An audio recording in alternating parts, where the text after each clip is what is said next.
Hi, my name is Kelsey, and this is my Unit 3 video response for evaluating our school or program in regards to scheduling and transportations and officials and things like that we learned in these chapters. I haven't really been here at Azusa long enough to know how everything is run in the athletic department, so I'm going to actually talk about this response in regards to the program I run over summer, the softball travel ball program, just because I know it a little better and I'm fully aware of how it goes on, of what goes on and how things are done. And I feel like if you ask me next year, I'll be able to answer these questions about Azusa, but as of right now, I'm still very new, so I don't really know exactly how it's done here. But so the first question is, where's your program in compliance with these administrative tasks, and how do you know? So in regards to scheduling, for summer, this task isn't extremely difficult because we mainly play on the weekends and we practice in the evening, so we make sure that it's cooler and the kids have transportation to and from practice. The program I coach in, there's a bunch of age levels, so I coach the 18 and under softball team, but we also have a 10s, 12s, 14s, and 16s team. So we have to coordinate the field usage on that, like who practices on what days at what times. We usually kind of go over that at the end of the school year, and then after that, it's kind of set. And if we run into any bumps or issues, we just kind of work it out as we go. But usually the set schedule we make at the end of the school year works for us all summer long in regards to what times we practice, what times the other age group practices, and things like that. For transportation, unfortunately, for our summer program, we do not have access to buses or drivers or vans.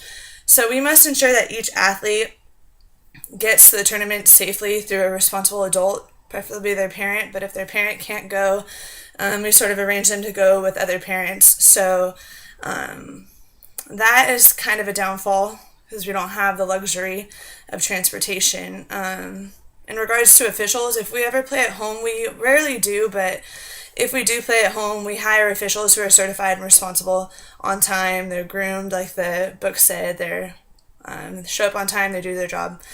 If we have any issues, we document it and schedule a complaint, but otherwise we don't usually really play that much at home. We play more on the weekend tournaments, so we don't really deal with that aspect too much, but if we do, they're there.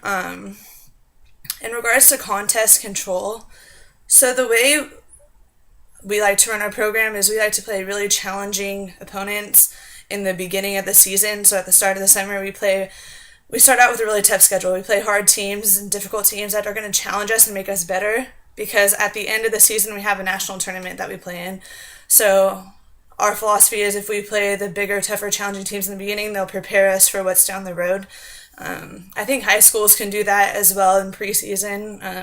I know the book talked about kind of making sure the schools are on equal playing fields in regards to enrollment and competitiveness and things like that, but I think it is fair in the beginning to play tougher opponents, people you aren't going to see in your conference. That way you know how to beat the people in your conference. The second question asks, what is your program out of compliance with these administrative tasks, and how do you resolve these issues? I think our biggest issue is transportation.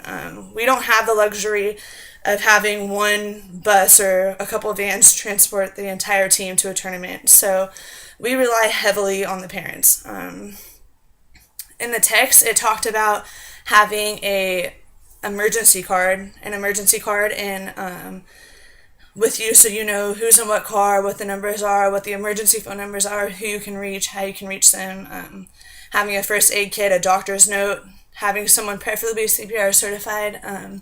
I think these are major things that I'm going to take into the program, just knowing that I think it's important to know who's in what cars, who's going with which parents to which tournaments, how are they getting there, who's going to be in the car with them. If they're not on time, if they're running late, they can text us and let us know, or we will be able to contact them. I think that's a big thing that we definitely need to incorporate into the summers that are going to come, because it's important to know where the athletes are, especially in a program over summer, like an extracurricular activity. We still have to make sure everyone's safe and things like that. So I think that's definitely something I'm going to incorporate. In regards to official, since we're not in charge of actually running the tournaments, we don't have much control over that either. The only thing is we really do control in regards to the things we learned in this chapter is mostly the scheduling and who we play. So I think running an entire program and being in charge of schedules and transportations and officials helps me kind of get a glimpse into what it's like to be an athletic director. But reading these chapters really helped me appreciate all of the behind the scenes work that goes into successfully running a program. I mean, as a coach, we kind of just say, like, this is who we want to play, these are the days we want to play. If you can fit us in the schedule, thanks. And I think I've learned, definitely just through reading these past couple of chapters, that there's a lot that goes on behind the scenes. So it definitely helps me appreciate the process more, and it helps me be prepared for what I want to do down the road in my career. So that's my response. Thank you.